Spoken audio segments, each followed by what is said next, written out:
नमस्कार दोस्तों, मेरे YouTube चैनल पर आपका स्वागत है। आज की कहानी है बहू तुम इस घर में काम करने के लिए लाई गई हो, मायके जाने के लिए नहीं। आज ट्रेन में सफ़र करते समय उसे एहसास हुआ कि आज का दिन दूसरे साधारण दिनों से भिन्न है। कहने को कनिका भरे पूरे परिवार के साथ रहती आई थी। पति, 2 बच्चे और सास ससुर। वृद्ध सास ससुर की सेवा करना सरल नहीं होता। पूरे दिन पूरी रात सजग रहना पड़ता है। कहते हैं बच्चे बूढ़े एक समान, जितनी सेवा बच्चे मांगते हैं उतनी ही सेवा बुजुर्गों को भी चाहिए। रात दिन जगहर करने से कनिका के आंखों के चारों तरफ काले घेरे उभरने लगे थे। आज कई सालों बाद उसे मायके जाने का मौका मिला था। चचेरे भाई की शादी है। मायका कितनी लुभावनी जगह है, कितना सुकून, आत्मीयता, फिर अपनी जड़ों के पास होने का एहसास भी तो रहता है। कहते हैं मायके की सूखी रोटी भी घी चुपड़ी लगती है। कितने महीनों से वह सोच रही थी कि भाई की शादी में जा भी पाएगी या नहीं। सास बीमार, ससुर एक पैर से अपाहिज, तो दोनों की देखभाल में सारा समय निकल जाता है। उसने मान लिया था कि इस बार भी मायके जाना नहीं हो पाएगा। मन ही मन आतुर कनिका कोई जोड़ घटाना चलाती रहती, पर हिसाब बैठ नहीं रहा था। उसका उदास चेहरा सास देखती और पूछती भी कि क्या बात है, पर कनिका बताने का नाम ही नहीं लेती थी। मौन धारण कर रखा था, कहने का कोई फायदा भी नहीं था। अकेली बहू की जिम्मेदारियां बड़ी होती हैं, पर आज वो समय निकल चुका है। अभी तक कंपार्टमेंट में चारों तरफ का उसने जायजा नहीं लिया था। अब देखा कि सामने बर्थ पर एक महिला बैठी हुई थी। धीरे धीरे आपस में बात करना भी शुरू हो गया। सामने वाली महिला की आंखों में आंसू थे। कई बार मुंह छिपा कर नयन कोरों को पोंछा था। उसे जिज्ञासा हुई कि क्या तकलीफ है इस महिला को। हिम्मत करके पूछ ही लिया, बहन जी बुरा ना माने तो एक बात पूछूं? जी मैं समझ गई कि आप क्या पूछना चाहती हैं। यही ना कि मेरे आंखों में आंसू क्यों? शायद महिला भी किसी से अपना दर्द कहकर बांटना चाहती थी। जी, और कनिका ने हाँ में अपना सिर हिलाया। अब क्या कहूँ, ससुराल वाले प्रताड़ित करते हैं, मायके वालों पर दबाव बनाने को कहते हैं कि मैं घर से पैसे लेकर आऊं। मैंने वो काम भी किया, पर फिर भी मायके वालों से मिलने नहीं देते। आज प्रतिवाद करके बिना बताए किसी को मायके जा रही हूँ, लगभग 12 सालों बाद। थोड़ी देर में ट्रेन छूट जाएगी, फिर मैं फ़ोन करके बताऊंगी कि मैं मायके जा रही हूँ। उसने अपनी व्यथा क्या सुनाई। कनिका को लगा जैसे उसी की कहानी बयान कर रही हो। वही दहेज प्रताड़ना, वही दिन रात खटना। मन खट्टा हो आया। कितना भी खट लो, पर किसी के चेहरे पर धन्यवाद वाली मुस्कुराहट गायब ही मिलती थी। उसे शारीरिक रूप से प्रताड़ित नहीं किया जाता था, पर जिंदगी भर मायके जाने की मनाही कर दी गई।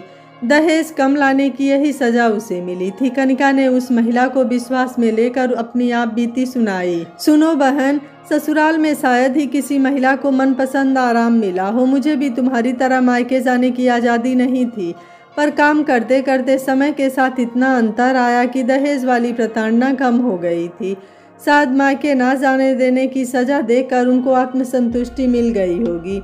सास ससुर की आयु बढ़ने से भी प्रताड़ना में कमी आ गई थी। वृद्ध होते शरीर को लगा होगा कि अब तो बहू का ही सहारा है। बेटा घर का काम करेगा या अपने व्यवसाय पर ध्यान लगाएगा। काम के लिए ही तो बहू लाई गई है, पर मायके जाने की आज़ादी तो दूर की बात, घर से बाहर निकलने की भी आज़ादी नहीं मिली थी मुझे। सास के घुटने का दर्द बढ़ता ही जा रहा था। एक दिन सास उसकी दूध लेने रसोई घर गई। वहीं गिलास में रखा दूध उठाया, थोड़ा सा पिया। चीनी डाली थी पर चलाई नहीं थी, तो सास का पारा गर्म हो उठा। चीनी नहीं होने की शिकायत करते हुए उन्होंने गर्म गिलास के दूध को उठाकर मेरे ऊपर फेंक मारा। गर्म दूध से मैं जल गई थी, सारा दूध फैल गया। इतने पर बात खत्म नहीं हुई। सास जाने को पलटी तो उनका पैर जमीन पर बिखरे दूध के कारण फिसल गया और वो हाय मर गई, मार डाला रे कहते हुए चीखने लगी। मैं पैर की हालत देख तुरंत समझ गई कि सास के पैर की हड्डी टूट गई। ससुर और पति थे नहीं घर पर। सुधांशु शहर से बाहर व्यवसाय के लिए गए थे और ससुर अपने ऑफिस। घर लौटते उनको 5 बज जाते। तब तक सासू माँ की हालत काफ़ी ख़राब हो जाती। उनका भी 5 बजे तक का इंतज़ार करना बेकार था। हिम्मत दिखाते हुए मैंने पड़ोसियों की सहायता से सास को अस्पताल पहुँचाया। वहाँ कच्चा प्लास्टर करवाया, दवाइयाँ खरीदी, ऑटो करके सास को घर लाई। उन्हें समझा कर दवाइयाँ खिलाई। दवाइयाँ खाकर सास को दर्द में कुछ राहत मिली। शाम को जब ससुर घर आए तो सास के पैर टूटने का समाचार बताने ही जा रही थी कि पूरा वाकया सास ने मेरे सामने ही बयान करना शुरू कर दिया। अजी क्या बताऊं, मेरा तो भाग्य ही खराब है। बाथरूम जाने के लिए उठ रही थी कि चक्कर आ गया और मैं गस खाकर गिर पड़ी। पता नहीं कितनी देर तक पड़ी रही, फिर होश आया, तब इस नासपीटी को चिल्लाया, तब जाकर पड़ोसन नंदू की मम्मी और इसने मुझे उठाया। वो तो भला हो नंदू की मम्मी का जो मुझे डॉक्टर के पास ले गई, नहीं तो मैं ना जाने कब तक ऐसे ही पड़ी रहती। ससुर के गुस्से में उबाल आने लगा। मैं सास के झूठ को देखती और पढ़ती रह गई। ससुर उबले, कनिका ये क्या हो रहा है घर में? तुम्हें घर से कोई मतलब नहीं है क्या? कहाँ क्या हो रहा है इसकी सजगता रहनी चाहिए या नहीं? क्या करती हो तुम दिन भर? काम ही क्या रहता है तुम्हारे पास? मैं फिर से सर नीचे किए सोचने लगी कि कैसे कोई इतना झूठ बार बार बोल सकता है। फिर 2 माह की अनसुलझी मेहनत, दिन रात एक करना, दिन को दिन न समझना, रात को भल भर की नींद नहीं। आखिर सास छड़ी का सहारा लेकर चलने लगी, तब जाकर मेरा काम कुछ हल्का हुआ।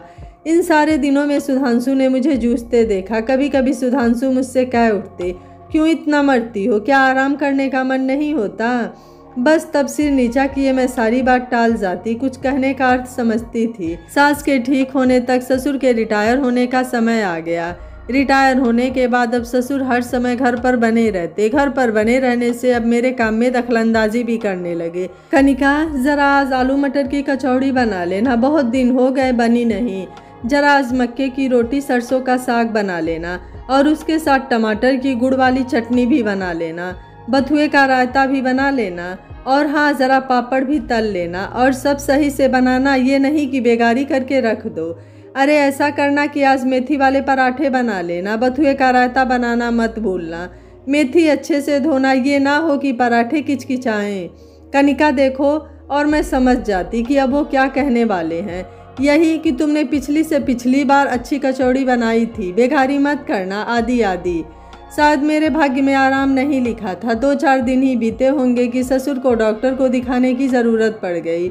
उनको हल्का बुखार आ रहा था, उतरने का नाम नहीं ले रहा था। डॉक्टर ने देखने के बाद बताया कि उन्हें प्लूरिसी हो गई है, फेफड़ों में पानी भर गया है, उसे निकालना पड़ेगा। आराम की सख्त ज़रूरत है, खानगी अच्छे से अच्छी करनी पड़ेगी। ससुर जी ठहरे खाने के शौकीन इंसान, उनके लिए मुँह मांगी मुराद मिल गई, बिना इसकी चिंता किए कि ऐसा उनके साथ क्यों और कैसे हो गया। अब मुझे प्रत्येक समय कुछ नया और अच्छा बनाना पड़ता था। डॉक्टर की दवा चल रही थी पर कुछ असर नहीं पड़ रहा था। सुधांशु को अपना व्यवसाय और पिता दोनों को देखना भारी पड़ रहा था। मुझे गृहस्थी, सास ससुर, बच्चों सबको देखना पड़ रहा था। दोनों पति पत्नी आपाधापी में दिन गुजारने लगे। पिता की हालत ठीक ना होते देख उन्हें दिल्ली ले जाया गया। अभी तक सुधांशु बाजार और गृहस्थी का सामान ला दिए करते थे, अब वो जिम्मेदारी भी मेरे ऊपर आ गई।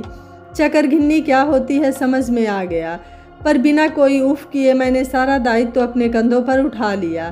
पहले सास ने कुछ नखरे दिखाए, पर जब एक एक चीज़ के लिए बहू का मुँह देखना पड़ता तब उन्हें भी समझ में आने लगा कि इस समय अगर मैंने सारी जिम्मेदारी ना उठाई होती तो ससुर का जो इलाज चल रहा था वह दिल्ली में तो ना चल पाता। क्या पता ससुर बचते भी या नहीं। घर में अब मैं और सास अकेली थी तो बाजार की जिम्मेदारी मेरे ऊपर आ गई और इस तरह मेरे बाजार जाने का रास्ता खुल गया। इसके बाद सास का ऊपरी क्रोध खत्म हो गया, पर दिल से फिर भी मुझे नहीं स्वीकार कर पा रही थी। समय मेरी जबरदस्त परीक्षा लेने पर उतर आया था।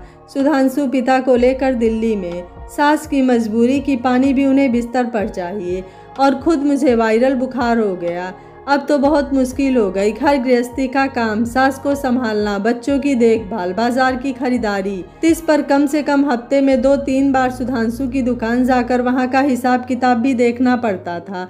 अपनी सारी हिम्मत बटोर कर वो सब काम मैं अपनी बीमारी के साथ निभाती चली गई। सास को अब ताज्जुब लगने लगा कि ये महिला किस मिट्टी की बनी है जो लगातार 18-18 घंटे बीमारी के बाद भी काम करती चली जा रही है। और उनका नज़रिया बदल गया। समय ने आखिरकार मुझसे हार मान ली। ससुर भी ठीक होकर आज ही 6 माह बाद घर लौट आए और सास से मेरी हिम्मत, मेहनत की सारी बात पहली बार जानी और मुझे बुलाकर आशीष दिया। मुझे लगा कि मेरी मेहनत सफल हो गई। आज ही मेरे सामने सास ससुर ने मशवरा करके मेरे मायके जाने की पाबंदी पर लगी रोक हटा ली। सुधांशु तुरंत टिकट कटा लाएं। इसी का नतीजा है कि आज जल्दी में तैयारी करके मैं ट्रेन में बैठी हूँ। अब उसका ध्यान फिर सामने वाली महिला पर चला गया। उसकी आंखों में अभी भी आंसू थे, पर वो अपना सामान बटोर रही थी। कनिका ने अपनी जीवनी बताने की जो हिम्मत दिखाई थी, उसका परिणाम आश्चर्यजनक निकला। अच्छा चलती हूँ बहन, आपने मेरी ज़िंदगी बचा लिया। बच्चों को छोड़कर जा रही थी। बच्चों का बिछुआ बहुत बड़ा है। अभी ज़्यादा देर नहीं हुई है, घर पहुँच जाऊँगी समय पर और किसी को कुछ पता भी नहीं चलेगा। और रेंगती ट्रेन से नीचे उतर पड़ी। कुछ देर तक कनिका ने बाहर झाँक कर जाती महिला को देखा। आत्मसंतुष्टि पता नहीं किसे ज़्यादा मिली, कनिका को या उस अजनबी महिला को। यह कहानी आपको कैसी लगी, आप मुझे अपनी राय कमेंट बॉक्स में ज़रूर दीजिएगा। वीडियो पसंद आया है तो वीडियो को लाइक शेयर एंड चैनल को सब्सक्राइब कर लीजिएगा। Thank you for watching. मिलते हैं अगली कहानी में।